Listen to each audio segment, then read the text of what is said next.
Zdravím priaznicov YouTube kanálu o ziskovom tradingu asforex.com. Moje meno je Braňo a chcel by som vám opäť prezentovať dnešné výsledky obchodovania na Forexe. Tak ako tradične, pozrieme sa na dva účty. Začíname typicky týmto 1000 eurovým účtom, na ktorom sa aj dnes zrealizoval v automatickom režime 5 seansí. 6. je momentálne ešte v priebehu, vidíte, že tam má otvorené dve nejaké pozície. Všetko opäť len pripomínam, že je naozaj v mikrolotáži.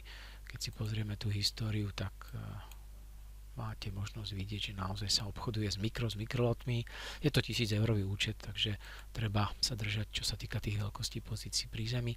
Napriek tomu, ako vidíte, ak máte vhodný systém, je schopný vygenerovať 30 signálov za deň, pripomínam, na 28 pároch, ktoré obchodujeme s celkovým výnosom dnešnému dňu 1,04%, čo je samozrejme určite atraktívne zhodnotenie. Možno si ešte ukážeme teda jednu krivku, celkovú equity aj tohto účtu, kde teda môžeme vidieť, že od začiatku januára je tam výnos 9,1%, čo taktiež myslím si, že je pomerne slušný výsledok. Pozrieme sa zároveň v rýchlosti na druhý účet, ktorý vám typicky prezentujem. To je tento účet, ktorý v podstate beží na tom istom obchodnom systéme, ale je inak nastavený trošku z pohľadu money managementu a samozrejme aj časovanie sa tie jednotlivé účty budú trošku líšiť.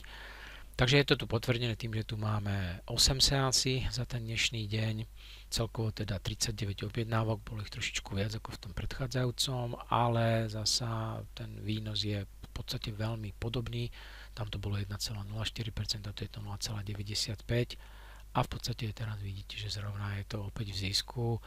Mohlo by sa to vziať, ale nechám to bežať, ono sa to nejakým spôsobom s tým vysporiada samo a pevne verím, že ráno tam bude nejakým spôsobom zaujímavá seansa, možno už uzatvorená, možno k tomu pribudnú v noci nejaké ďalšie signály a tá seansa sa nám trošku natiahne, ale nič, čo by nám nejakým spôsobom robilo starosti. Systém je bezpečný a robustný, a jeho výnos je nastaviteľný, čiže samozrejme pre nás dôležité. Ďakujem vám všetkým veľmi pekne za pozornosť, teším sa, že sa opäť uvidíme zajtra, budeme rádi za každý odber, za prípadný like. A samozrejme najviac nás poteší, ak naše video začnete posúvať smerom k vašim kamarátom, známym, ktorí sa zaujímajú nejakým spôsobom o trading. Ešte raz ďakujem za pozornosť, prajem príjemný zvyšok večera a teším sa na naše ďalšie video.